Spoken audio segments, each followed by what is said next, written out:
বাংলা ১২শ মাসের নাম আষাঢ়, জ্যৈষ্ঠ, শ্রাবণ, আশ্বিন, কার্তিক। ঢাকা বিশ্ববিদ্যালয় কেন্দ্রীয় ছাত্র সংসদের ডাকসুর সাহিত্য ও সাংস্কৃতিক সম্পাদক মুসাদ্দুক ইবনে আলী মোহাম্মদ বাংলা ১২ মাসের নাম বলতে গিয়ে বিভ্রান্তিতে পড়েছেন। পহেলা বৈশাখে এক আলাপচারিতায় তার কাছে বাংলা ১২ মাসের নাম জানতে চাওয়া হয়। তখন তিনি ধারাবাহিকভাবে ১২ মাসের নাম বলতে ব্যর্থ হন। তবে এটি ঠাট্টার ছলে করেছেন কিনা তা এখনও নিশ্চিত হওয়া যায়নি।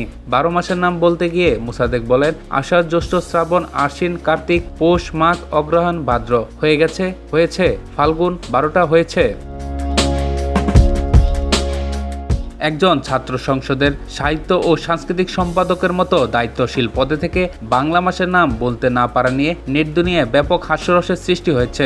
সম্প্রতি এক সাক্ষাৎকারে ওই নেতার দেওয়া অসংলগ্ন উত্তরটি মুহূর্তে ভাইরাল হয়ে যায়, যা নিয়ে সমালোচনার ঝড় বইছে নেটিজেনদের মধ্যে। বিশেষ করে যে পদের সঙ্গে দেশীয় সংস্কৃতি ও সাহিত্যের গভীর যোগসূত্র থাকা অবশ্যই, সেই পদে আসীন ব্যক্তির এমন অজ্ঞতা সাধারণ শিক্ষার্থীদের পাশাপাশি সচেতন মহলকেও বিস্মিত করেছে। সামাজিক যোগাযোগ মাধ্যমে অনেকে মন্তব্য করেছে যে সাংস্কৃতিক নেতৃত্বে থাকা ব্যক্তিদের নিজস্ব ঐতিহ্য ও পুঞ্জিকা সম্পর্কে প্রাথমিক জ্ঞান থাকা অত্যন্ত জরুরি। এই সাধারণ তথ্যটি দিতে ব্যর্থ হওয়ায় তার যোগ্যতা ও দায়িত্ববোধ নিয়ে বিভিন্ন প্ল্যাটফর্মে এখনও নানামুখী বিতর্ক ও সমালোচনা চলছে।